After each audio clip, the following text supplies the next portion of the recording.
Welcome into the PFF NFL podcast. Steve Palazzolo here with Sam Monson. Hello to our YouTube friends and, of course, the millions and millions of listeners who have downloaded the PFF NFL podcast. Welcome in. Thank you, Steve. Thank you. Oh, you were welcoming the viewers, not me. Yes, okay. we dealt with this last week. Remember, we're not just speaking to each other. No, right. Yeah, we did deal with that. What we haven't apparently dealt with is you pitching, you just end a sentence and wait for me to start talking.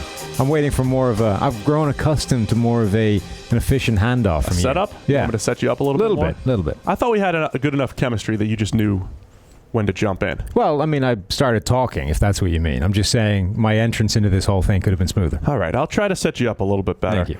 As we always do, we're going to hit every single game. Looking forward to Week 8 of the NFL. So we'll hit on all the big games, but as always, we have to start with the Thursday night game, where most of you have already watched this game, and we're just going to try to predict the future here since we're recording on Thursday afternoon. Yeah, predicting the future from the past. What happened last week? You picked Case Keenum. Yeah. Redemption game. We talked about that Monday. We call that a tentative win. Yeah, so that was good enough. Tonight's game, Miami Dolphins at the Houston Texans. My prediction for what you already saw. Well, for what's already happened. What's already happened is that Brock Osweiler imploded. Okay. All right, not physically. Oh, not literally. Yeah. But we've got a guy, Brock Osweiler, who had a pretty good game 2 weeks ago against the Chicago Bears. And then last week against the Detroit Lions. Graded pretty well. Stats were pretty good. There's no way he keeps that up. He is not going to keep that up against the red-hot 4-0 in their last 4 games, Houston Texans. So I'm going to need some quantifying of just how badly Brock Osweiler imploded against the Texans. All right. Do we want some actual numbers? I just want to flesh out this picture for me a little bit. What exactly? Right, I haven't seen the game, Steve. I haven't seen the game. I wasn't watching last night. Brock finishes to tell me what happened. 15 of 33 for 142 yards. Ooh. Sneaks a touchdown in there. Okay. 1 TD. I'm writing down these numbers. 2 interceptions. Yeah. So those are your raw numbers. The raw numbers are backed up by a PFF grade of 48.4. Okay. That's bad. Yeah. How's that? That's pretty ugly. So you guys let me know how we did. If you guys have PFF Premium Stats, PFF Elite, you guys can check it out right now. Imagine if you nail it. That'd be amazing, right? For anyone that doesn't know, Steve's actually freakishly good at just picking numbers out of his ass and nailing them. Yeah. Like, I ask him random questions in the office, guess the passer rating of whatever, and he, puts it to within a digit. Yeah, the level of frustration that you have right, when it's really annoying. Get in there. Yeah, imagine if you actually did it this time. You'd look like a genius. The trick, though, is to kind of read the tone of how you ask the question. Because when you ask it, the tone... Like a mentalist kind of deal? Yeah. So you based off your tone, I could tell if it's really good, really I understand bad. Getting it in the ballpark. It's how you actually manage to nail the number at times. It's frustrating. Well, thank you. We all have our skills. Mine, of course, is not a marketable one. No. All right, so that's what happened. Miami Dolphins at the Houston Texans. Was an okay game. It was Thursday Night Football. That's what it was. Let's get into the big matchups from the week ahead, the marquee matchups. Let's start with the rematch of the NFC Divisional round last year. New Orleans Saints at the Minnesota Vikings. Sam, what are we looking for in this game? The rematch of the Minneapolis Miracle. Yes. What's fascinating to me, so Chris Spielman is, I think, one of the more funny, not necessarily intentionally, but one of the funnier broadcasters that does games on a weekend. And he was doing the Vikings game last week, and aside from confessing to the fact that his parents didn't feed him when he didn't make 10 tackles in a game, which apparently is not the first time he's illustrated some of the rather harsh, should we say, measures that his father would do to train him up. What he also said was kind of interesting, which is, I don't know that I disagree with it. He said, teams now respect Adam Thielen, but they fear Stephon Diggs, which is why even though Thielen is the guy putting up all the numbers and has the great grade and is dominating, Diggs still draws the number one corner a lot of the time. Yeah. Like a team that tracks cornerbacks with wide receivers, they're putting that guy on Diggs, not Thielen. Now, some of that is that Thielen lines up in the slot a lot, and that gets him away from that tracking coverage a lot. Almost nobody tracks corners to the slot. Right. They'll track them left to right, but they won't move that guy into the slot because so few outside number one corners can play inside. It's a very freakishly specific skill set that most people don't have. That's kind of what made Rivas so good. It's what makes Patrick Peterson so talented. He can go inside. Most guys can't. Right. So Thielen lines up inside a lot, which does help getting him away from that. But I think still there's a lot to that teams are very respectful of Adam Thielen. They'll, show him the respect that he deserves as a really good player. But Diggs is the guy that scares them. Diggs is the one that they know can make something ridiculous happen in the blink of an eye, such as, say, the Minneapolis Miracle. No, I think that's fair. We were in the office yesterday. You had actually missed this, I think. Zach Robinson was just watching a few plays with Adam Thielen and Stephon Diggs, and he was just very, very impressed with how well they just come back to the ball. And it's not just on... A lot of times you have the vertical stem route where you need to work back to the quarterback, but they're talking like dig routes where on paper it's a straight line, right? You make an in cut and you run straight across the field essentially. And they do that, but when the ball's on the way, they take it really tight, and it's a really good way to just keep the cornerback off of you and to give yourself a little bit of space to catch and run. And he showed 3 plays of Thielen doing it, of Diggs doing it, and Thielen even doing it on a shallow cross, which is really unique because it seems like you're losing ground, but it actually gave him space to catch, make a move, and actually pick up some yards after the catch. So subtleties that these guys bring to the table in route running, in understanding leverage, in working back to the quarterback, I think is what makes the Thielen and Figs combination Figs and Thielen so good. I'm pretty sure in that game, by the way, also, they were calling him Thielen at times. Like, I thought I heard it once, and I was like, that's just in my brain from Steve screwing it up. But then they did it more than one time after that. They must be listening to the podcast. Obviously. Other side of the ball, Drew Brees throwing the ball pretty well. The number 1 graded quarterback per PFF going up against a Minnesota secondary that's been banged up. They've been up and down this year. And Xavier Rhodes hurt, freakishly nicked up his ankle and just falling to the ground. Trey Waynes is back, though. Trey Waynes, I think, is actually weirdly important to that defense. Yeah. Because he isn't... Trey Waynes was this... It's strange how your opinions on guys have to evolve over time, and sometimes it's hard to make that leap in your brain. So we spent so long in the pre-draft process saying, cool the Jets on Trey Waynes. He just isn't worth a first-round pick. He's a guy that's got some skills, but there's a lot wrong that's going to take some wild time to work its way out. And he's never going to be Darrelle Revis, right? And so we were fighting that for so long that now you kind of have to get yourself to the point where he's become a decent starting corner. He will never become Darrelle Revis, but a decent starting corner is a valuable and important person in the defense. And when they don't have him and they have to go to guys, undrafted rookies like Holton Hill or whatever, it's a major problem. So Trey Waynes being back in the defense is a big thing, particularly if Xavier Rhodes is down and not playing. And he had a big week last week. Really right, big week though some of that was... so one of the Darnold's interceptions was... Some's Darnold. Hit the guy in the hand. Right? Yeah. So, on Trey Waynes. So, it's... Right. It was a good game, but it didn't quite look as... It wasn't quite as ridiculous as the numbers suggested. The other thing I wrote down to just keep an eye on, the Saints, of course, traded for Eli Apple this week. So, how quickly do they incorporate him? And, that number 2 cornerback spot, we did a little YouTube video breaking down that trade this week and just said, look, Marshawn Lattimore, mediocre coverage grade so far this year. We expect that to go up. He's a very talented player, but the number 2 and number 3 cornerback spots in New Orleans in the 40s coverage grade-wise. So that's it's been a major issue, and Eli Apple should at least be able to upgrade that a little bit. Exactly. So, again, Eli Apple has been a disappointment as a first-round pick, but he's better than a coverage grade in the 40s, which is what they currently... That's the bar he currently has to clear to, be an upgrade for that Saints secondary. Creep back toward average in the secondary, just like you do on the offensive line. So did we take... I picked Minnesota in this, and you were just laughing at me for it. Well, yeah. I mean, this is classic Vikings, right? Why would you... You can't know. They got the Minneapolis Miracle. They're not backing that up with a win against an NFC powerhouse coming into town. This is where they're still a good team. Fold in the Saints' role. It is Drew Brees in a dome, though. That should have skewed my analysis. Yeah. So you're taking New Orleans, I'm taking Minnesota. We're pretty much split. Yeah, we are exactly split 4-4 over here at PFF. All right, Philadelphia Eagles at the Jacksonville Jaguars. This was supposed to be the game of the year. Yeah. Super Bowl preview and all that stuff, and both teams are... The London Wembley people were so happy. I know. This is the best game of the season on paper. and now they're both 3-4, and it's happening at 9 a.m. in Eastern time, and they're probably not as happy. No. Having said that, still good teams, right? though. So we did this pitch this morning, right, for Sky TV in the UK. We were previewing this game, and okay, it doesn't look as good on paper as it did before, but there's still a lot of talent on these teams. Obviously, the Eagles are the reigning Super Bowl champions. The Jags went to the AFC Championship game, should have gone further, arguably. Most of the people on those teams are still there. The Eagles lost some guys, but they still have the majority of that squad is still intact.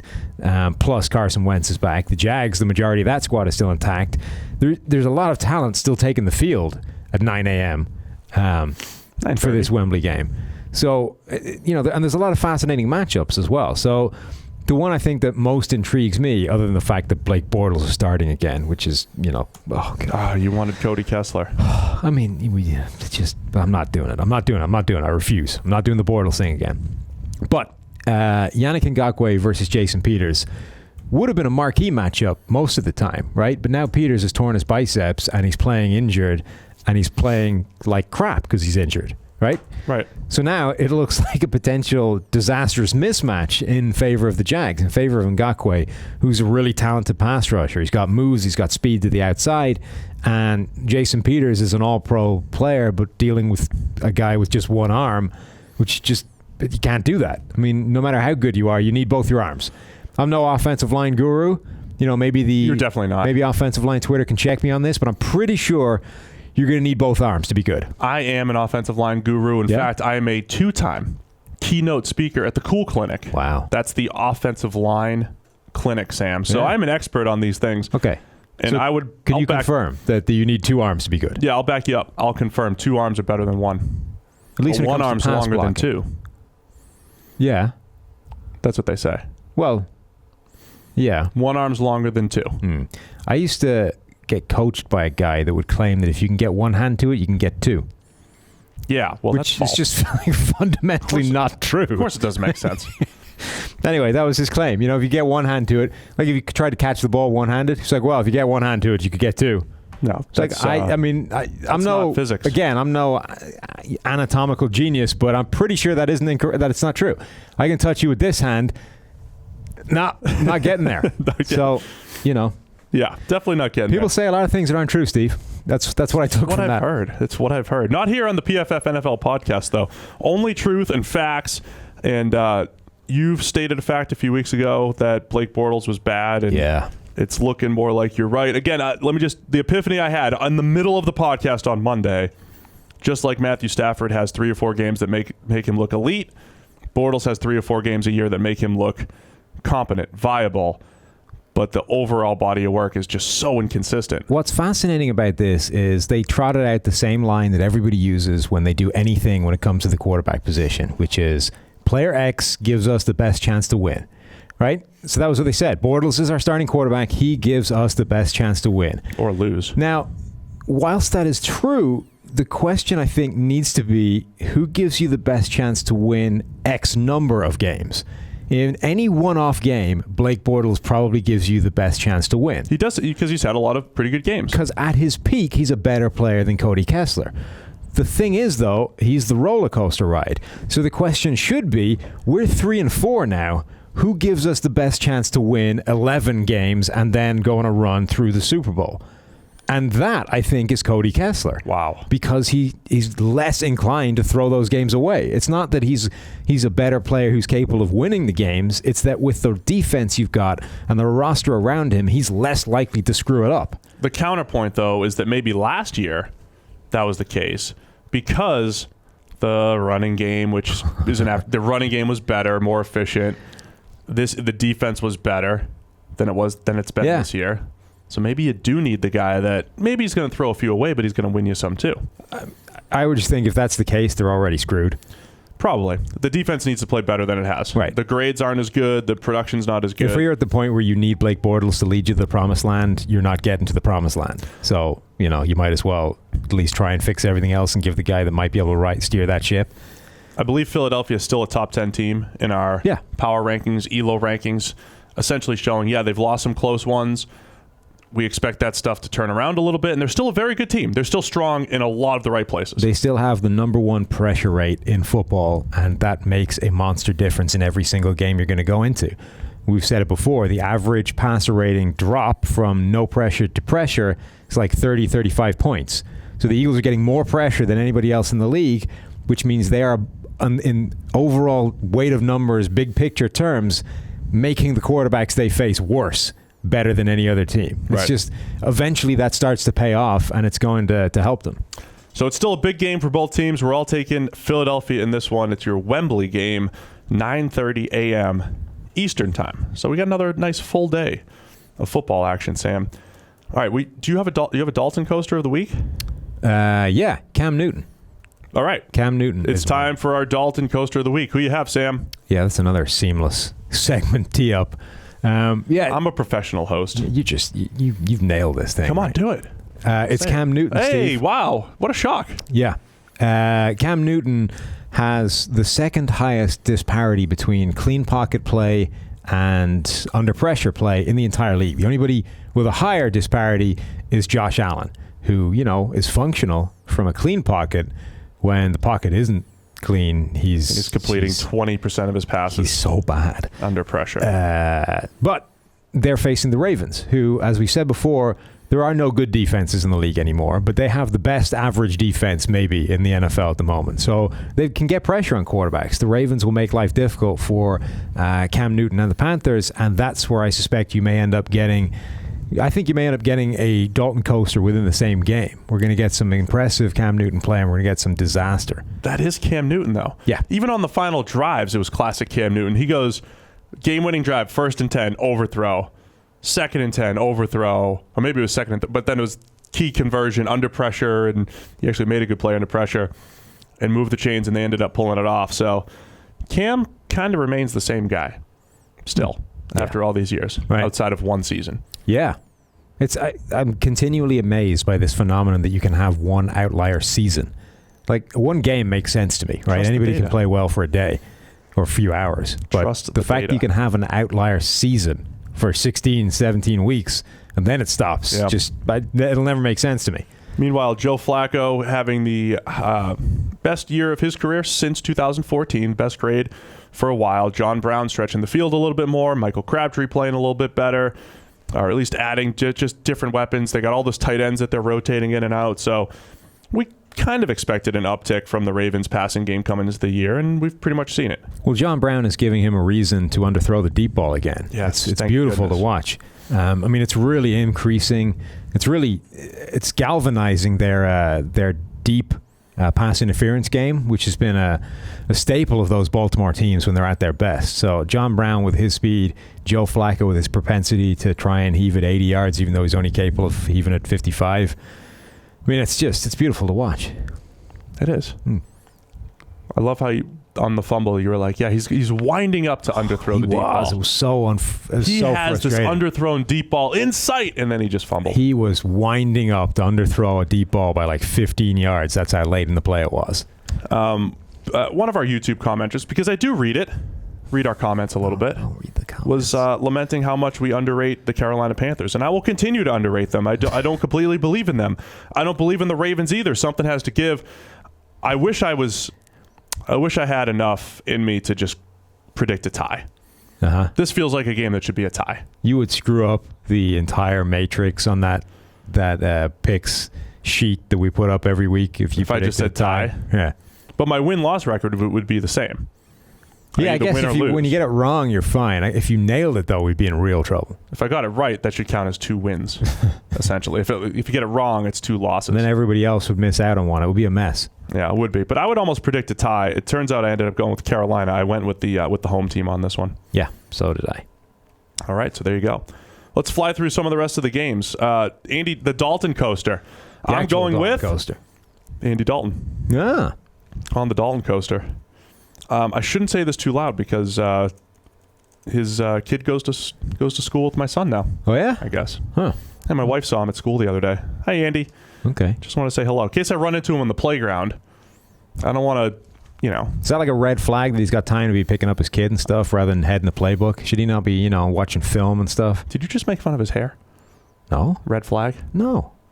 I wouldn't do that to a ginger person. There's way too much red in my beard for me to take unnecessary shots at ginger people. When I heard red flag, I thought it was an implication about his hair. There's also way too little hair on my head now for me to be taking unnecessary shots at ginger people. Like, at least he's got it there.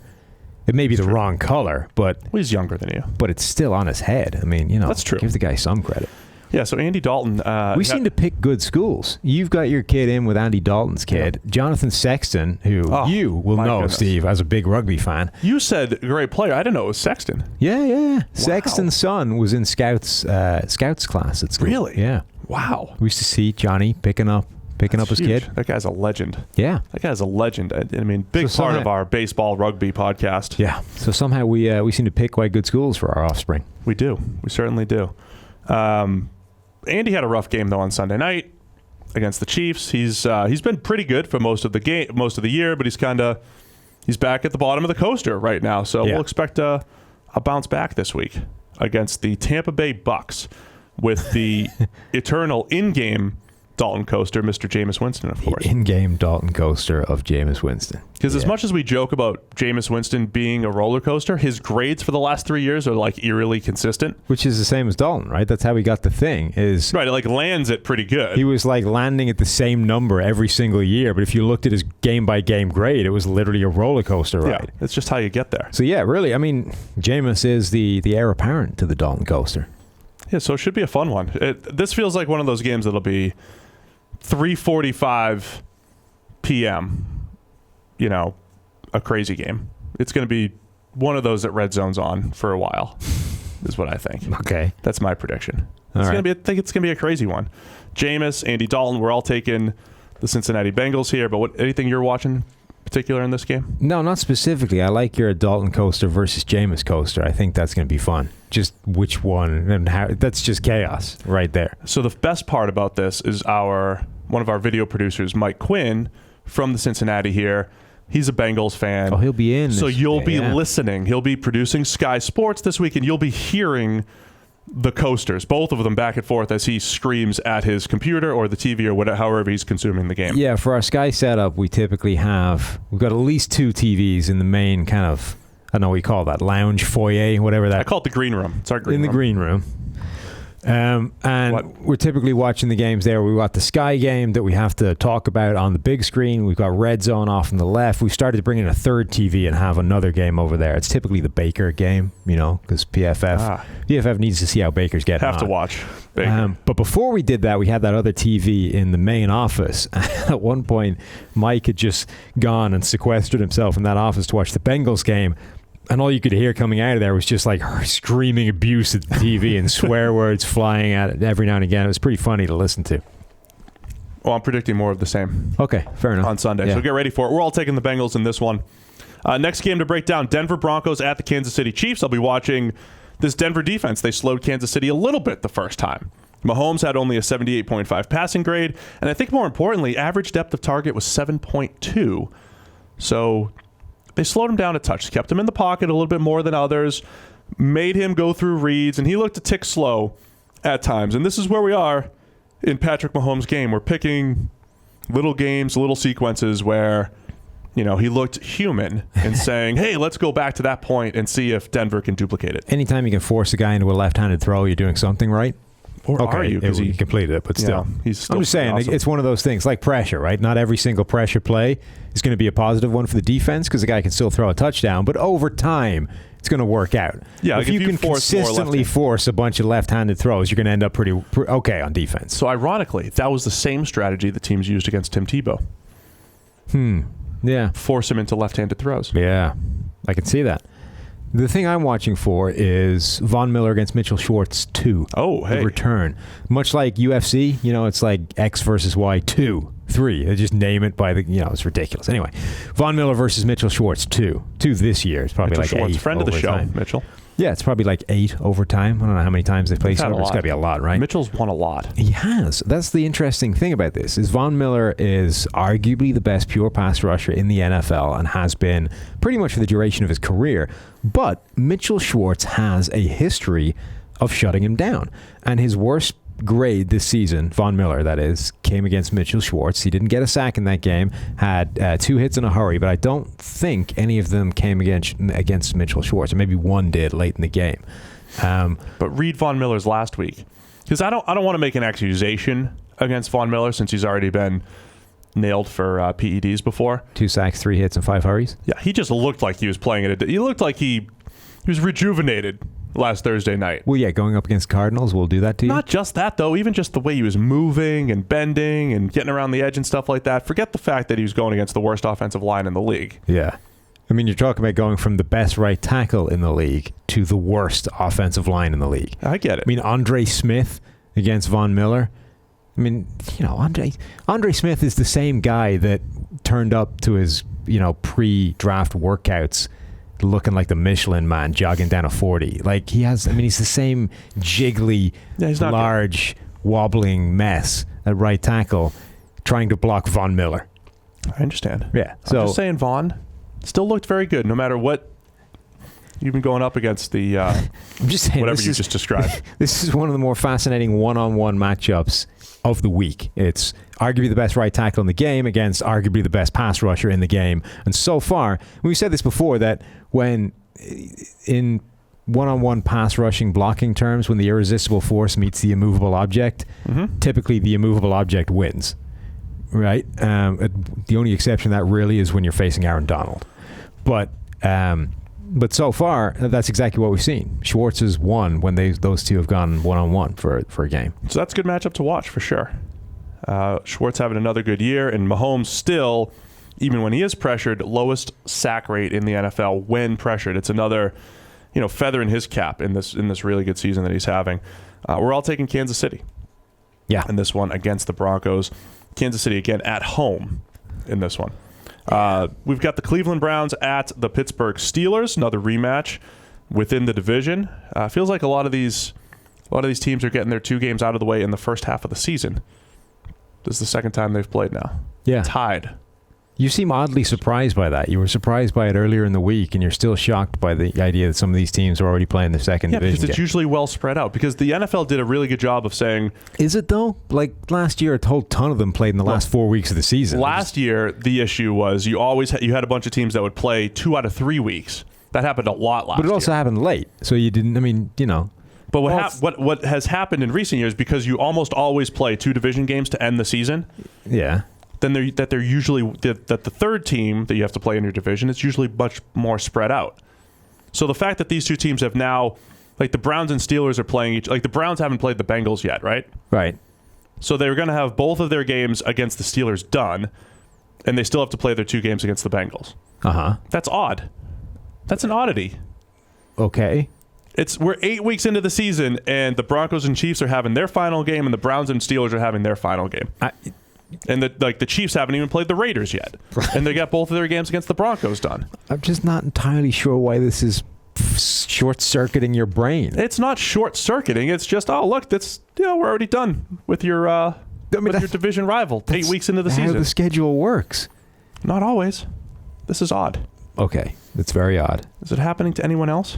Oh, God. Anyway, just looking at the schedule this week. As always, Niners Cardinals. Yeah, done. They're just done for the season. That was the thing that set you off earlier. God, I was hoping you didn't see that again. Anyway, there's 3 games. It's driving me nuts. What do I have to give you to move on from Antonio Brown versus Denzel Ward is what I want to watch in this one. Okay, perfect. It's always the Baker show as far as I'm concerned. I don't care about anything else other than how Baker performs. And he's slipped since that fantastic start, but not as much as the stats would suggest.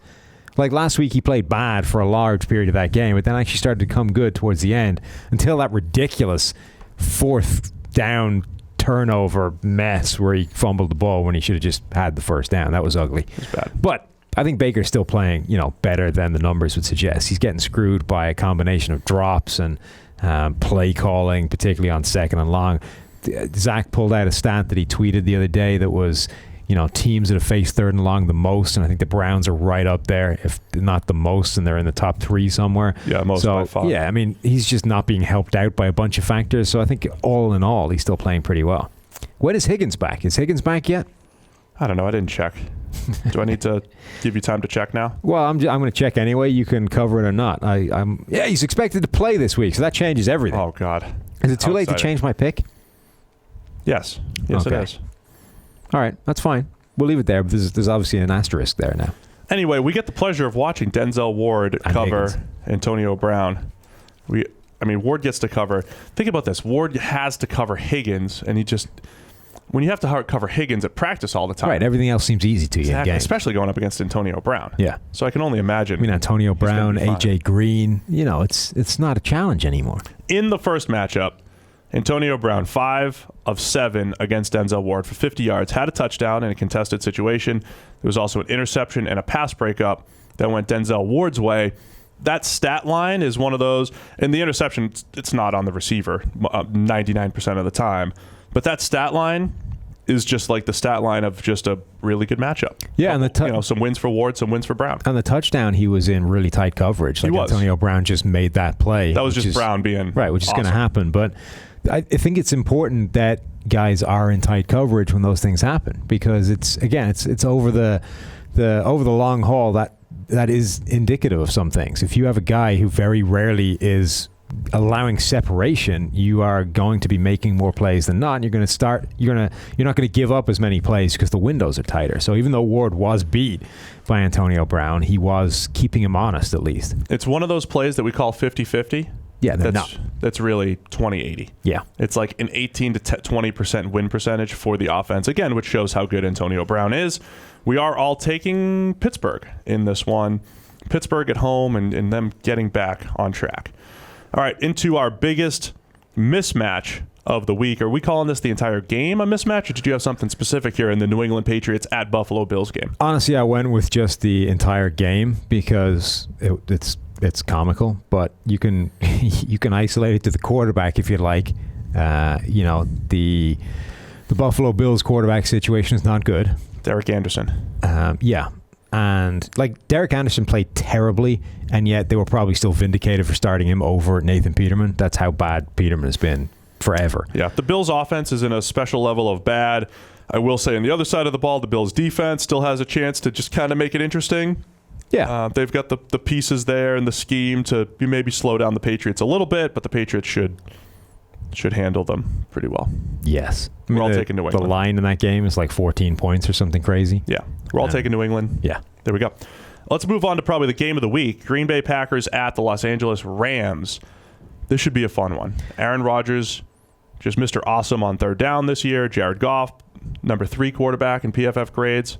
Should be a fun one. So the Rams offense is an absolute juggernaut. It's much like the Chiefs, but for a slightly different set of reasons. I think this Rams offense is amazing at scheming guys to favorable matchups that they're going to win. So you look at that Vikings game as the best example of that. They were able to almost at will put Anthony Barr covering a guy he had no ability to cover basically every time they wanted to do it. Yeah. And Anthony Barr ended up giving up 3 touchdowns because of that. And they were, you can't even hate on the guy too much for it because he's trying to run with Cooper Kupp across the field deep down. I mean, it's just not going to happen, right? So it's not really Anthony Barr's fault. It's the fact that Sean McVay is able to scheme up these plays. Then you have Jared Goff playing out of his mind, adding value on the top of this scheme, what the throws it's giving him. You have the talent in the receiving core. You have Todd Gurley adding value to the top end of this, which is everything else is working great anyway. Wait. But now you've got Gurley making things happen. Did you say Todd Gurley's adding value? Yes. Or he's the most valuable player in the NFL? I said adding value. That is all a running back can do these days. He's getting MVP hype. Well, that's silly. And we don't talk about MVP on this show, Steve, great. so stop doing it. So Todd Gurley is adding value to the top end of this. You've got the offensive line playing. No, he's adding significant value, right? But that's all he can do is add value on top of something that's already great. All a running back can do in today's NFL is stand on the shoulders of giants. He cannot actually be the giant himself. He can only stand on the shoulders of really tall people and make things happen that way. Thank you. Anyway. I like how our lead analyst, Ben Stockwell, calls running backs. Which is? Just the stat collector. Huh. The stat collector while the offensive line's doing all the dirty work. Yeah, I mean, I think there's more to it than that. Slightly. But I like my analogy better. I'm just gonna put that out there. Standing on my shoulders? Not your shoulders. Giant Steve, not just freakishly tall. Former people. Giant of San Francisco. That doesn't count. They cut me. Anyway, so the Rams have this juggernaut of an offense. The Packers have Aaron Rodgers. And Aaron Rodgers is good enough that on his best day, he can keep pace with a freaky juggernaut of an offense where everything is great. But that's basically what needs to happen in this game for them to win, is Aaron Rodgers needs to play out of his freaking mind because the Rams offense is almost unstoppable. I have a few numbers that I think you did a really good job of setting up what's happening in this game.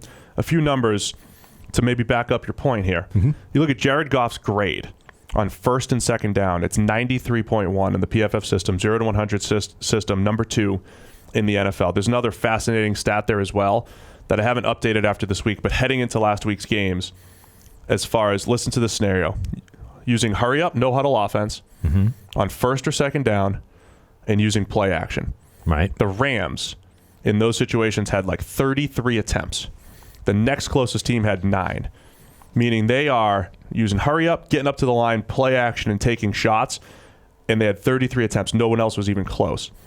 And it's just their way of keeping the defense off balance. So if we're looking at, and Goff has this great grade on first and second down. So if you look at how the scheme and just like the little nuance that they're adding is just putting their guys in position to succeed, it's just fascinating. They're doing a great job there. Goff, however, his grade drops to 57.2 on third down. That's 27th in the NFL.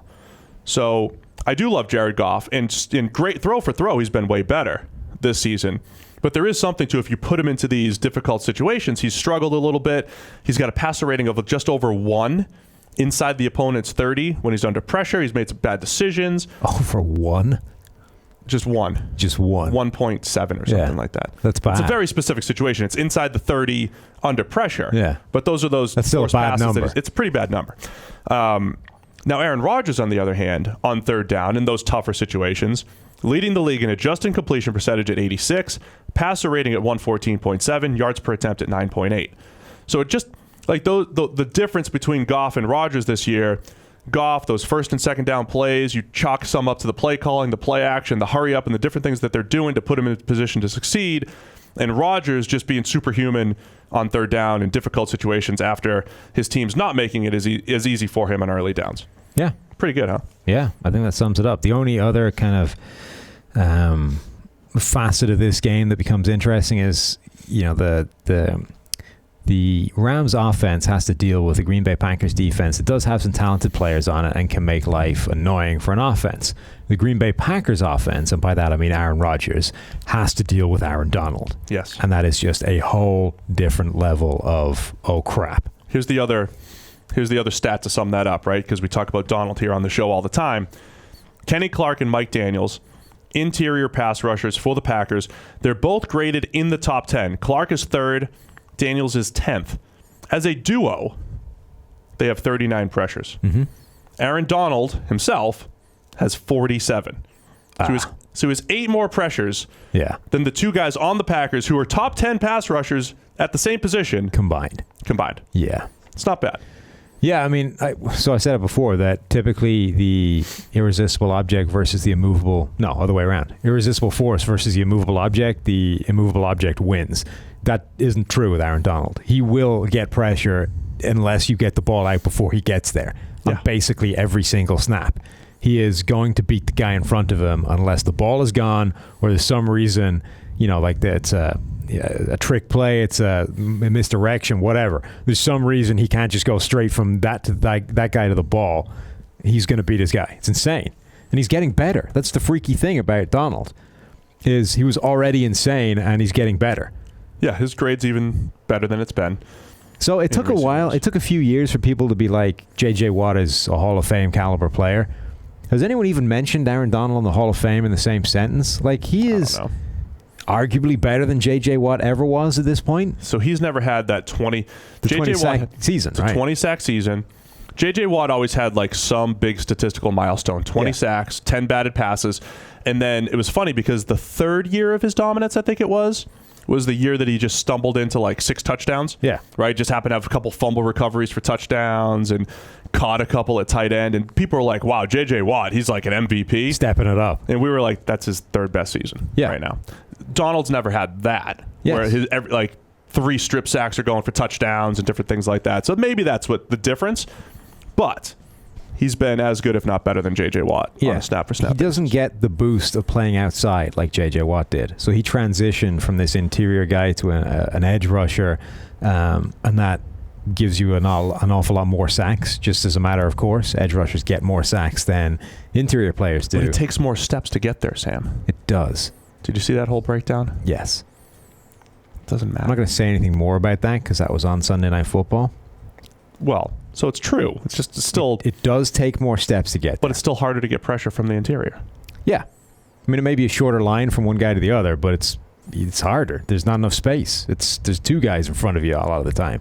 Anyway. It's tough. But anyway, playing on the edge gives you more sacks than playing inside. It does. And Donald has never played on the edge, so he's never had that giant boost of sacks that will take him to 20 for where everybody starts going, you know what, this Aaron Donald guy is kind of good. Right. Maybe he is a Defensive Player of the Year MVP. I think he still gets the Famer. recognition he deserves and everything, though, and I think we've been a big part of that, of course, but, he's still up there. Anyway, we got the Rams, except Neil, taking the Packers with the upset. I think Neil's just chasing underdogs at this point to claw back wins. Strategic move. All right. I keep saying let's fly through. So really going to fly through the Redskins at Giants game. The Giants traded both Eli Apple and Big Snacks Harrison this week. Big Snacks, the best run defender in the entire NFL. So clearly they've got no shot stopping the Redskins and Adrian Peterson. Adrian Peterson, right. The guy who, it turns out, was not an inconsequential signing, as we thought he might be. I'm kind of impressed by not just how Adrian Peterson's been playing, but the Redskins are also, they've proven this theory that the Vikings basically didn't think he was capable of playing on third downs at all. Sam, he's still only caught like 7 passes. Right, but he's out there just enough that it makes the impact.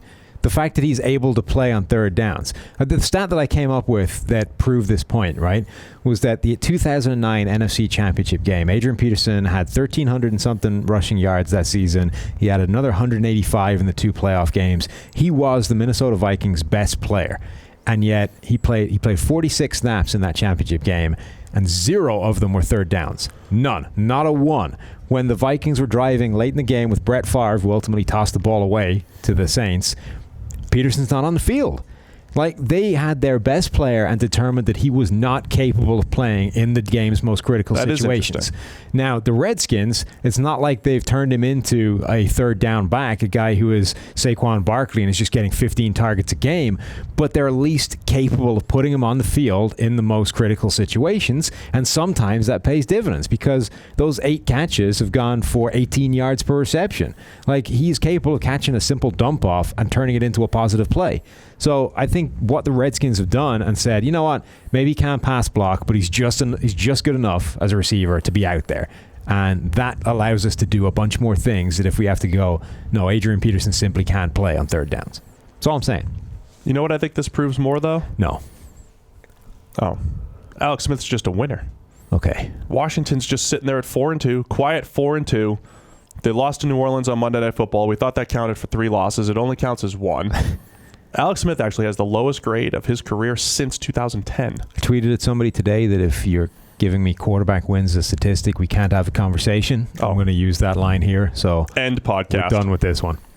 I've always said, though, I think Alex Smith's ability to just take care of the ball there is something to the ability to avoid interceptions and keep your team in the game. Yeah, well, of course. And then things can go either way. And he always seems to win more games than he loses. That's why I'm saying Cody Kessler gives them a greater chance of winning more games, right? This ability to not lose a game if everything else is good is important. It's just that it caps you at how good you are. Right. So we're all taking Washington except Neil. Yeah. Taking the Giants. Again. The Giants who have 1 win. And Giants, Neil still takes them every week. I think that's the difference in Neil's record and the rest of ours. It's just the Giants. Literally just the Giants. Let's move on to the Indianapolis Colts at the Oakland Raiders. Fire up the captain, Sam. Cue the music. Dearest mother, I have received your care package of antler bread and fresh squirrel oil. Antler bread. We continue our march to the land of oak. Scouts report the area is vast, but empty. The ground itself black, riddled with bones. The seas silver in color, most disturbing. Andrew. That sounds like a scary mission. Yeah. The land of oak. Colts at Raiders. What are you watching? Well, We can go quick on this one. Yeah? Okay. There's no Colts and Oakland Raiders fans that have stuck around for this. Oh, that's handy. I mean, the Raiders... I can tell. I can see our demographic. Traded away everybody. Apparently Derek Carr's lost the locker room because he cried. This is why I'm taking Oakland. Because Lee Smith came out and stood up for him and said, we haven't lost the locker room. He hasn't. Okay. He's fine. He wasn't like... He didn't say he was okay with his quarterback crying? Just that he still... Who cares about still that? support That's him? stupid. Who's that? Florio came up with that? Yeah. Stupid. It wasn't a good look. No, look, I proposed a trade this week. Oh, God, not again. Derek Carr. Yeah. For Jameis Winston, who says no. Mm-hmm. Fresh start for both quarterbacks. Let me just sum it up by this. I don't care about this one specifically. We're at a point in the NFL where I don't think there's like 25 to 28 viable starters in the NFL. There's only a handful of teams that are truly looking for starters. But there are also situations like maybe Marcus Mariota in Tennessee, maybe Derek Carr in Oakland, maybe Jameis in Tampa Bay, where maybe guys just aren't a great fit anymore. Maybe they need a fresh start. They've all proven that they can have success in the league. And maybe it's just fresh start time, but they're starters. It's not like, a few years ago where like, all right, 10 teams are all looking for the next quarterback in the draft. Like they're all in a pretty good spot. Maybe it's time to shuffle things up a little bit and, three-way trade. Carr goes to Tennessee, Mariota to Tampa Bay, and Winston to Oakland. Oh, God. I just think there might be a few guys that need a new look. So your solution to this idea that there's a bunch of starting caliber quarterbacks that are never going to quite take the next step is that like every year or so we just play carousel with them and they just start moving to a new venue? I'm not saying that. I'm just saying maybe Carr, who's shown he can have success, just has to go somewhere else now. It's just not happening. I don't know. What was the order of your three-way tie here, or your three-way trade here? If I said Mariota to Tampa Bay, okay, it's fascinating that it's Mariota and Winston in this, right? Winston to Oakland, and Carr to Tennessee. Okay. Carr gets a better offensive line that he needs. Yes. Winston gets to be paired with Gruden, for whatever that's worth. And Mariota, I'm just throwing stuff out there. All I'm saying is there's a few quarterbacks that are pretty good that might need a change of scenery. Derek Carr might be one of those. You might guys. as well finish that off. What is the benefit to Mariota in Tampa Bay? What does he get out of it? Oh, playmakers. He's never had playmakers to throw. Okay, he gets playmakers. I thought he had a Hall of Famer right now. Well, he's holding Hall of Famer Corey Davis down, so he can go down there and hold down Mike Evans and hold down Deshaun Jackson, hold down those guys. God, I want to see you try and orchestrate this trade. Well, I really just said Jameis for Carr. Can you be the mediator? Jameis for Carr straight up could be a good one. Because the Bucs don't necessarily want to invest in him long term. He's got the bad history and everything. It seems like the Raiders and Gruden might want to move on from Carr. I'm not going to put any words into anybody's mouth because Lee Smith might come out and say, no way, we like this guy. But, it might just be time to shuffle things up a little bit. I'd just like to hear you on the phone with an NFL, with those three teams on conference call, try and hammer this out. Anyway, Maurice Hurst is now the highest graded Oakland Raider, by the way. Do you know that on defense? I didn't. Disruptive, 78 grade in the run game, 70.2 as a pass rusher is not great.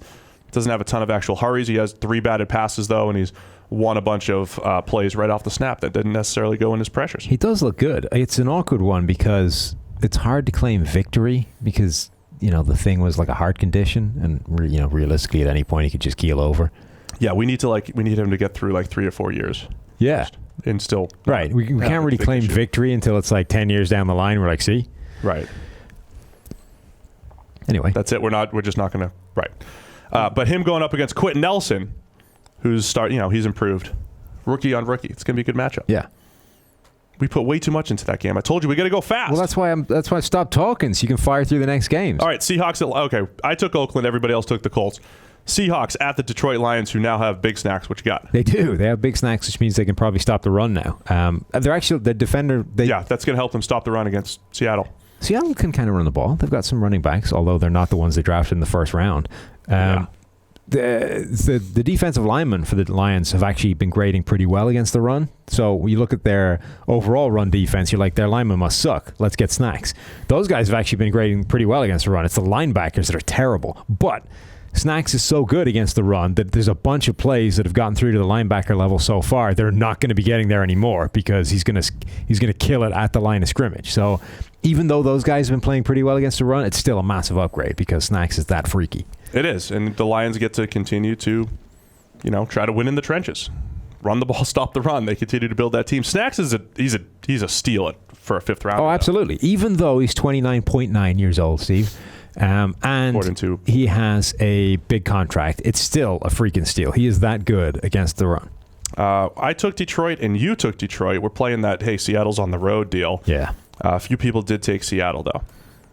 Let's move on. Jets at the Chicago Bears. What are you watching for here? Is Trubisky going to play well at some point? That would be nice. I'm getting sick of this idea of having to defend the idea that he's not actually playing that well. It's just annoying. So look, if you do take out the one, play quite well. If you take out the 1 touchdown game, the stats aren't really great. They come back to you a little bit, but the overall season stats and grade discrepancy is just so massive right now. It is tough to explain. It would also be nice if he just kind of got himself on track a little bit because I think there is a lot of talent there. It's just weird. I kind of like him. He really still keep coming back to this whole blitz thing. Yeah. There was a point in the offseason I just watched his playlist on 3rd and Long and how teams attacked him against the blitz, and you could see the confusion.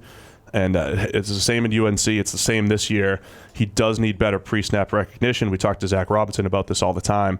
Just seems a tick slow, and that does affect your confidence, and it affects your ability to just step into throws, throw accurately, make right decisions, and it's where he needs to improve. The Jets quietly have a really good coverage unit, coverage grade, and they've just the same thing I've described the Bills as. It's because they drafted all the corners I liked. Oh, is that why? Darryl Roberts, Parry Nickerson. All my guys. So there you go. Now, admittedly, I can't really claim Claiborne, but still. You'll be watching those guys. We're all taking the Chicago Bears here. I like this next one because it's the final game we're going to talk about for a reason. And what you said for what you wanted to watch in this game was? Nothing. Yeah, nothing. The 49ers against the Cardinals, the rematch, which is already fritzing Steve's brain out. I want to watch veteran Mike McGlinchey before he has to retire. I just want to watch every snap of his before it's time to hang him up. Farewell tour. Yeah. Farewell rookie season. That's what we're going to stick with. I want to watch the great Bobby Slowick and his defensive quality control work. I want to watch McGlinchey's retirement tour. And I want to watch Josh Rosen hopefully not get killed. Yeah, there's something to that offensive line in terms of car crash TV that's worth watching every week, but that's about it. There's 4 teams that have allowed over 100 pressures on the offensive line. The Minnesota Vikings, Houston Texans, Cardinals. Cardinals. Who's the 4th? I don't know the 4th. The Giants. The Giants. Okay, so the Cardinals are one of 4 teams to allow over 100 pressures. Mm-hmm. When you go look at the time to throw stats, though, snap to release. Watson's among the slowest. And it makes sense. Eli Manning and Kirk Cousins, kind of mid-tier, but toward the quickest. But the more fascinating thing is that Josh Rosen and Sam Bradford, the 2 guys playing behind the Cardinals offensive line, are both top 4 getting rid of the ball. So they're under 2.4. So they are actually doing what they can to protect the offensive line. Still getting killed. And it's still one of the worst offensive lines in the NFL. Yeah. And yet, for some reason, you've taken the Cardinals. Well, yeah, they beat the Niners a couple weeks ago. They're at home. Yeah, there's no way that's happening again. C.J. Beathard versus Josh Rosen. Well, at some point, Beathard and the 49ers are going to stop turning the ball over 58 times a game, and they'll win when that happens. They play some sneaky good games at times. They could still scheme it up on offense. So I'm taking the Cardinals. You're taking the Niners. Yeah. And that's it. That's week 8. We didn't miss any games this week? No, I think we covered everything. Right, anything grind your gears? It's on the list. Just nothing in there. It is, yeah. We didn't really. Just a sleep deprivation at this point. You've had a rough week, huh? I've had a sick kid for the best part of a week, and you can go a few nights without sleeping, or getting woken up multiple times in the night. But when you're old, like us, and then you get to like a week, you're like, I'm just losing the will to go on at this point. I was driving in this morning. It was like 7:30. It felt like 4 a.m. That's 7:30, by the way. For those, it's not like that's hard to work out. Anyway, 7:30, right? 7:30. Yeah, half of the hour past 7. It sounds like you're saying 3.5. 7 is 3.5. No, look. Anyway, it was 7:30, and it felt like 4 a.m. Just trying to help the Americans out there. I think you're doing them a disservice, Steve. I think they're smart enough to figure out what that is. So it's almost 3:30. We got to get out of here. Yeah. Well, good stuff, Sam. Sorry about the sleep deprivation. Hopefully, Scout's had a rough month. She has, broken arm, bladder infection. It's not a good time. Hope she starts feeling better. Thanks to everybody for tuning in. Special thanks to all of our sponsors. And you guys enjoy Week 8 NFL action, and we'll talk to you guys again next week, Monday, as we review every single game from the weekend.